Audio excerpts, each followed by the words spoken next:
Celia Flores, both of whom now face American justice. Maduro and Flores have been indicted in the Southern District of New York, it's Jay Clayton, for their campaign of deadly narco-terrorism against the United States and its citizens. I want to thank the men and women of our military who achieved such an extraordinary success overnight with breathtaking speed, power, precision, and competence. You rarely see anything like it. You've seen some raids in this country that didn't go so well. They were an embarrassment. If you look back to Afghanistan, or if you look back to the Jimmy Carter days, they were different days. We're a respected country again, like never before.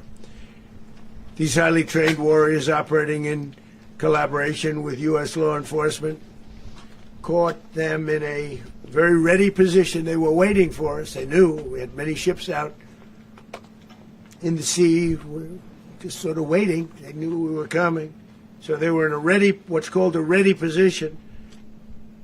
But they were completely overwhelmed and very quickly incapacitated. If you would have seen what I saw last night, you would have been very impressed. I'm not sure that you'll ever get to see it, but it was an incredible thing to see. Not a single American service member was killed, and not a single piece of American equipment was lost. We had many helicopters, many planes, many people involved in that fight. But think of that, not one piece of military equipment was lost, not one service member was, more importantly, killed. The United States military is the strongest and most fearsome military on the planet by far. With capabilities and skills our enemies can scarcely begin to imagine. We have the best equipment anywhere in the world. There's no equipment like what we have, and you see that even if you just look at the boats. You know, we've knocked out 97% of the drugs coming in by sea. 90%. Each boat kills on average 25,000 people. We knocked out 97%. And those drugs mostly come from a place called Venezuela. We're going to run the country until such time as we can do a safe, proper, and judicious transition. So we don't want to be involved with having somebody else get in and we have the same situation that we had for the last long period of years. So we are going to run the country until such time as we can do a safe, proper, and judicious transition. And it has to be judicious because that's what we're all about. We want peace, liberty, and justice for the great people of Venezuela, and that includes many from Venezuela that are now living in the United States and want to go back to their country. It's their homeland. We can't take a chance that somebody else takes over Venezuela that doesn't have the good of the Venezuelan people in mind. We've had decades of that. We're not going to let that happen. We're there now, and what people don't understand, but they understand as I say this, we're there now, but we're going to stay until such time as the proper transition can take place. So we're going to stay until such time as we're going to run it, essentially, until such time as a proper transition can take place. As everyone knows, the oil business in Venezuela has been a bust, a total bust, for a long period of time. They were pumping almost nothing by comparison to what they could have been pumping and what could have taken place.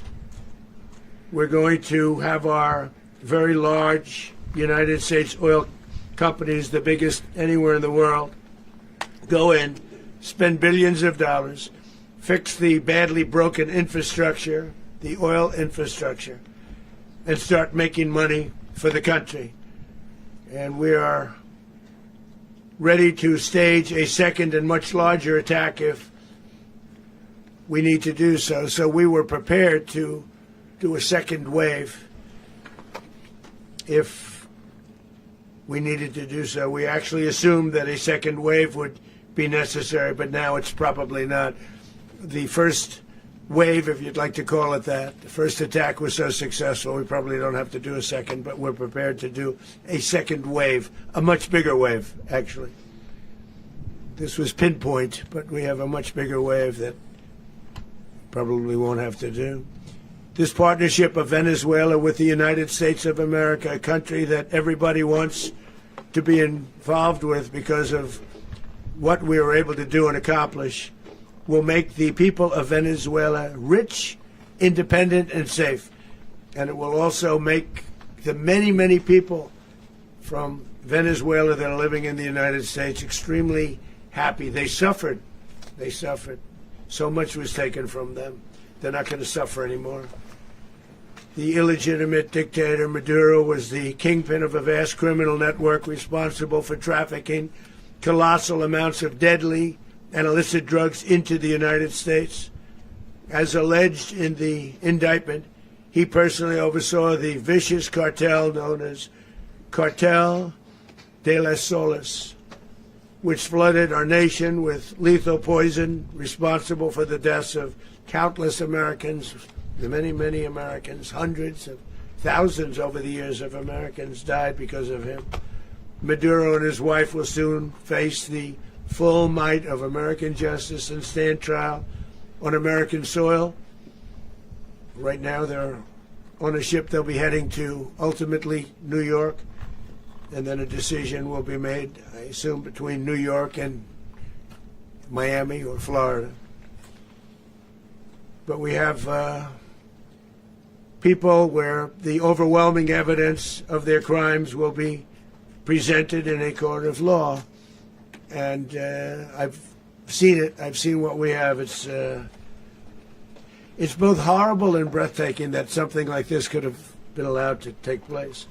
For many years after his term as president of Venezuela expired, Maduro remained in power and waged a ceaseless campaign of violence, terror, and subversion against the United States of America, threatening not only our people, but the stability of the entire region.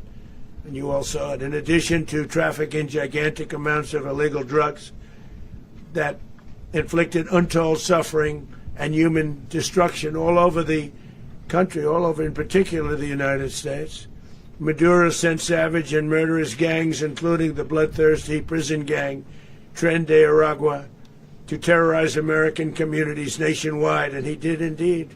They were in Colorado. They took over apartment complexes. They cut the fingers off people if they call police. They were brutal, but they're not so brutal now. And I just have to congratulate our military, Pete and everybody, and our National Guard, because the job that they've done, whether it's in Washington, D.C., where we have a totally safe city, where it was one of the most unsafe cities anywhere in the world, frankly, and now we have no crime in Washington, D.C. We haven't had a killing. We had the terrorist attack a few weeks ago. A little bit of a different kind of a threat. But we haven't had a killing in a long period of time, 6, 7 months. We used to have on average two a week in Washington, our capital. We don't have that anymore. The restaurants are opening. Everyone's happy. They're walking their daughters, they're walking their children, their wives, they walk to restaurants. Restaurants are opening all over Washington, D.C. So I want to thank the National Guard, I want to thank our military, and I want to thank law enforcement. It's been amazing. And they should do it with more cities. We're doing it, as you know, and we're doing it in Memphis, Tennessee right now, and crime is down. We've just sort of started a few weeks ago, but crime is down now 77%. And the governor of Louisiana called, great person, and he wanted us to help him, as you know, in a certain very nice part of Louisiana, and we have done that. It was a rough section, and we have crime down. I understand it's down to almost nothing already after 2.5 weeks. New Orleans, it's down to almost nothing. And we've only been there for 2.5 weeks. Can't imagine why governors wouldn't want us to help. We also helped, as you know, in Chicago. Then crime went down a little bit there. We did a very small help because we had no we had no working ability with the governor. The governor was a disaster and the mayor was a disaster, but it knocked down crime. But we're pulling out of there. When they need us, we'll know. You'll know. You'll be writing about it. And likewise, Los Angeles, where we saved Los Angeles early on, where the head of the police department made a statement that if the federal government didn't come in, we would have lost Los Angeles. That's after